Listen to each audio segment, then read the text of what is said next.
Bonjour à tous et bienvenue dans cette vidéo. Donc aujourd'hui on va voir ensemble des méthodes, des astuces pour arrêter de perdre son temps quand on met en place un projet immobilier. Donc arrêter de perdre son temps, ça va tout simplement commencer simplement par arrêter de passer des heures sur Facebook.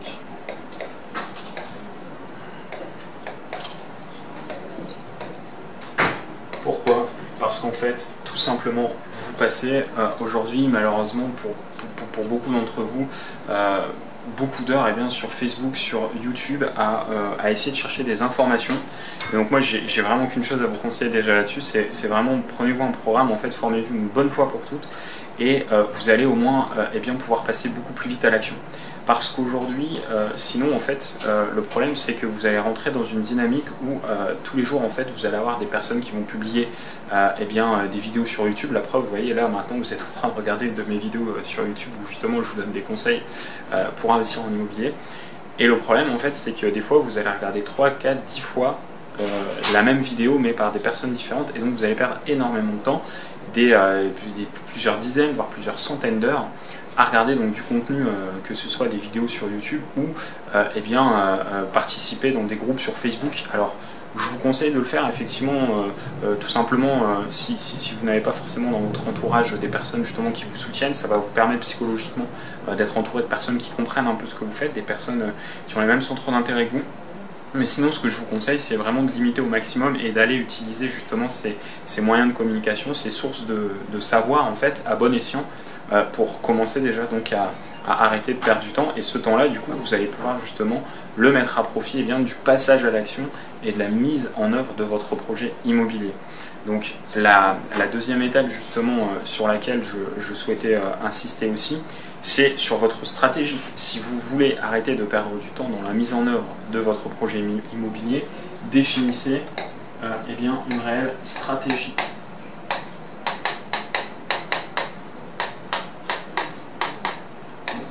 Mettez en place une réelle stratégie immobilière d'investissement qui va vous permettre de gagner un maximum de temps. Pourquoi? Parce que si vous ne faites pas ça, le problème c'est que du coup vous allez commencer en fait par le milieu d'un projet immobilier. C'est-à-dire que vous allez commencer par aller sur le bon coin, aller sur Se Loger pour trouver des biens. Et donc du coup vous allez visiter un peu de tout. Vous allez visiter des appartements, vous allez visiter des garages, vous allez visiter des parkings, vous allez visiter des immeubles de rapport. Et en fait, si vous n'avez pas de stratégie, par exemple, vous allez peut-être visiter un appartement qui sera très bien pour faire de la colocation, mais qui ne sera pas bien pour faire de la location meublée ou de la location nue.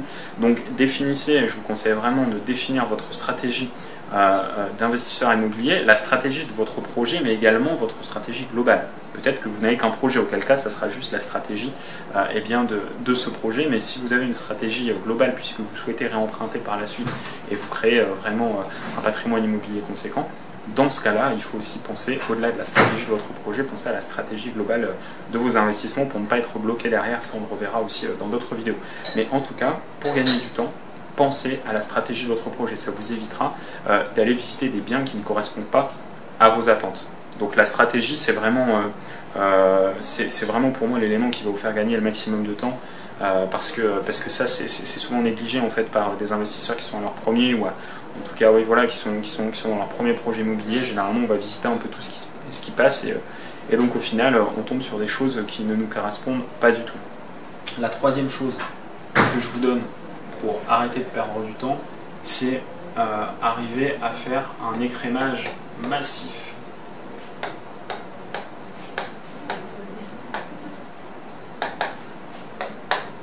Alors qu'est-ce que j'entends par faire un écrémage massif? Faire un écrémage massif, ça veut dire n'allez pas visiter des biens qui ne correspondent pas justement à vos attentes. Ne perdez pas du temps à aller visiter des biens où vous savez à 80% que ça ne va pas le faire. Souvent on a tendance, et moi je l'ai eu notamment dans mon premier projet immobilier, j'ai eu tendance en fait à aller visiter beaucoup d'appartements pour me sentir passer à l'action. Vous voyez, j'ai été en fait visiter des appartements en me disant ouais c'est cool, là j'avance, mon projet il avance, c'est bon, ouais je vais visiter plein de trucs, c'est la folie, ouais c'est génial et tout. Et en fait sur 20 visites, j'ai fait une offre. Aujourd'hui en tant que chasseur immobilier, sur 10 visites je fais 8 offres. Tout ça pour vous dire que en fait je sélectionne beaucoup en amont au téléphone, donc je pose énormément de questions. Ça, j'y reviendrai d'ailleurs dans une autre vidéo pour vous donner justement les tips et les astuces et les choses justement à poser comme question au téléphone avant de vous déplacer pour une visite, ce qui va vous faire gagner énormément de temps. Mais surtout, prenez bien conscience de ça. Hein. Je ne sais pas si vous vous sentez concerné, n'hésitez pas à mettre des commentaires justement pour répondre à ça, sur justement tous les éléments qui nous font perdre du temps. Moi, j'y répondrai avec grand plaisir. Mais en tout cas, dans mon cas, effectivement, là, je vous parle de vécu. J'ai effectivement bien perdu beaucoup de temps à aller visiter des trucs pour me dire oui, génial. Et j'ai beaucoup de clients aussi avant de passer par moi qui m'ont dit ouais, Florent, nous on bosse en fait, et là, ça nous prend nos week-ends, ça nous prend énormément de temps que d'aller faire des visites. Alors que, eh bien, si on arrive à mettre cette stratégie en place, si on arrive justement à faire cet écrémage massif par téléphone, mais également lorsqu'on fait nos recherches, parce que avec l'expérience, vous allez voir que sur le Bon Coin, en fait, vous allez scroller rapidement et vous allez perdre beaucoup moins de temps à analyser une annonce sur le Bon Coin. Donc ça, c'est hyper important. C'est donc la troisième astuce que je peux vous donner justement pour arrêter de perdre du temps. Ensuite, une quatrième astuce. Hein, donc là, si vous suivez bien, en fait, je vous donne des astuces à peu près pour toutes les étapes en fait de votre projet immobilier. Donc là, la quatrième astuce que je vais vous donner, c'est concernant les banques. Ne perdrez pas votre temps avec les banquiers qui n'ont pas envie de vous en fait. Donc exit les banquiers, exit aux banquiers qui sont complètement fermés en fait.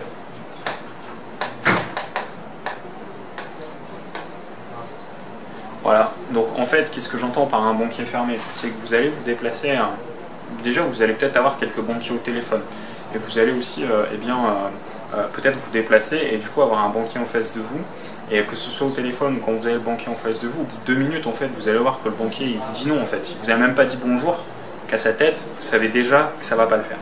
Donc quand c'est comme ça, pareil, ne perdez pas 1 heure à raconter votre vie chez le banquier. Moi, ce que je vous conseille pour pas le frustrer, pour pas le bloquer, c'est oui, bah monsieur, écoutez, voilà, soit en fait vous inventez un truc en mode ouais, non, au final, en fait, le projet là, j'ai plus envie de le faire, voilà. Donc ça, si vous êtes au téléphone, ne vous embêtez pas à vous déplacer, hein, du coup, vous annulez, bien évidemment, hein, annulez le rendez-vous par souci non seulement d'éthique, mais aussi surtout la personne que vous avez au téléphone, c'est peut-être une personne pour X ou Y raison que vous allez devoir ressolliciter par la suite. Donc surtout, ne vous grillez pas vis-à-vis de ces acteurs-là. Annulez le rendez-vous, hein, ne vous présentez pas en posant un lapin. Donc il y a surtout ça, c'est hyper important. Ceci étant, voilà, si vous pouvez vous dégager de ce rendez-vous directement par téléphone, c'est génial parce que du coup ça vous évite de perdre du temps. Après, si vous êtes en rendez-vous et que le gars vous comprenez que c'est mort au bout de 3 minutes, vous lui dites tout simplement, écoutez monsieur, par contre voilà, j'ai vraiment pas envie de vous faire perdre votre temps. Je sais qu'en tant que banquier, voilà, vous voyez beaucoup de gens, que votre temps est précieux, et donc du coup j'ai pas envie de vous faire perdre votre temps. Je pense que du coup ça va pas le faire là pour mon projet immobilier. Bon, c'est pas grave, hein, ça sera pour une prochaine fois. Et là, du coup, vous dites voilà, monsieur, écoutez, je vous souhaite une bonne journée, à bientôt, je l'espère, pour un autre projet. Mais dédouanez-vous, surtout, ne perdez pas 1 heure avec un banquier. Et donc, vous voyez, cette astuce-là aussi va vous permettre, au lieu de faire un banquier par matinée, ça va vous permettre d'en faire 3-4. Autre astuce comme ça, on verra ensemble justement comment construire un dossier bancaire. Mais faites un dossier bancaire précis, détaillé, qui va justement vous faire gagner du temps lors de ces entretiens-là. Voilà, donc ça c'est comment gagner du temps avec les banques. Donc là vous voyez, j'ai déjà 4 tips. Je peux vous dire que ces 4 choses-là, si vous mettez ça en place, si vous arrêtez effectivement d'aller voir 10 fois les mêmes vidéos sur YouTube et sur Facebook, si derrière vous définissez votre stratégie d'investissement, si derrière vous faites un écrémage massif dans les biens que vous recherchez, et qu'en plus de ça, quatrièmement, eh bien, vis-à-vis des banques, vous arrivez justement également eh bien, à les sélectionner, à les filtrer et à ne pas perdre du temps avec des interlocuteurs qui ne vont pas vous être utiles, là déjà je pense que vous allez gagner des dizaines voire des centaines d'heures dans votre projet immobilier. Et je pense que vous devez le voir justement si vous êtes en train de vous lancer, eh bien les heures c'est précieux, surtout quand on a un travail à côté, parce que si on se laisse déborder par tout ça, en fait le projet au lieu de prendre 3 mois, il va prendre 2 ans, et vous risquez d'ailleurs de vous décourager avant la fin de votre projet. Et je vais vous mettre donc un dernier tips justement concernant le gain de temps, ça va être le gain de temps, et bien tout simplement pour les travaux. Donc pour les travaux, et je vais juste vous donner pour les devis.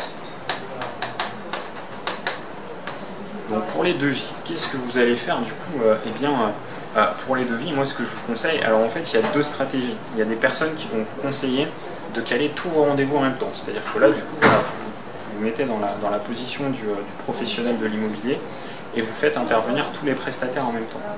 Le problème de ça, c'est que parfois les artisans n'aiment pas. C'est-à-dire que les artisans n'aiment pas être mis en concurrence directe. Donc ce que vous pouvez faire, si vous avez besoin de plusieurs corps de métier, c'est que vous définissez un créneau où vous calez tous les corps de métier, mais vous calez qu'un seul artisan par corps de métier. Comme ça, vous faites par exemple, voilà, vous vous donnez 1 heure où vous faites passer 4 corps de métier différents, donc 4 interlocuteurs dans 4 métiers différents, de 9 h à 10 h, et de 10 h à 11 h, vous refaites une salle avec 4 artisans, toujours donc de corps de métier différents, et comme ça, en fait, au lieu de faire qu'un artisan par heure, vous allez en faire 4 dans 4 domaines différents, et du coup, ce qui va vous permettre vraiment de gagner beaucoup plus de temps. Donc ça, c'est pareil, hein, faites le calcul, hein, au lieu de faire passer 4 artisans 1 heure, au lieu de prendre 4 heures de votre temps, ça va vous prendre 1 heure de votre temps. Donc n'hésitez pas à faire ça. Par contre, je suis un peu plus mitigé effectivement sur le fait de faire passer des artisans du même corps de métier en même temps. En gros, c'est ça passe ou ça casse. Alors, si vous voulez essayer, vous pouvez le faire, vous en faites passer déjà que 2-3 maximum, en vous excusant. Déjà à ce moment-là, vous faites ça. Vous faites passer 3 artisans du même corps de métier, mais quand ils arrivent, vous dites « Ah, je suis vraiment désolé, je m'excuse, je ne suis pas de la région, je sais que ça ne se fait pas trop de faire passer des concurrents en même temps, mais je suis vraiment désolé, j'ai pas d'autres créneaux, j'espère que vous m'en tiendrez par rigueur. » Voilà, comme ça, vous voyez, vous vous excusez et en fait, vous anticipez le point de blocage de votre partenaire. Parce que dites-vous bien que les artisans avec qui vous allez travailler, ça va être votre partenaire de business, ça va être vos partenaires, parce que c'est grâce à eux que votre bien va être propre, que votre bien va se louer vite, ou alors que ça va être la cata et que vous allez perdre beaucoup d'argent. Voilà, donc ça c'est le dernier tips que je vous donne. Donc du coup j'espère que cette vidéo vous a plu. Vous imaginez bien que des tips pour gagner du temps, je pourrais encore vous donner des dizaines. Donc n'hésitez pas d'ailleurs, si vous êtes friand justement de ces astuces pour gagner du temps, n'hésitez pas à me poser des questions en commentaire, je répondrai avec grand plaisir. Et si vous voulez donc toujours vous perfectionner, si vraiment les investissements c'est quelque chose qui vous intéresse, et notamment les investissements immobiliers, je vous conseille de cliquer en dessous de cette vidéo puisque vous allez pouvoir recevoir votre e-book complètement gratuitement, qui est un livre numérique que j'ai créé moi-même de plus de 60 pages, justement qui reprend énormément de choses sur les investissements, notamment les investissements immobiliers. Voilà, donc je vous souhaite vraiment une bonne fin de journée. Je vous demande également, si cette vidéo vous a plu, n'hésitez pas en fait à vous abonner juste en dessous de cette vidéo. Et je vous dis à très bientôt pour d'autres vidéos immobilières.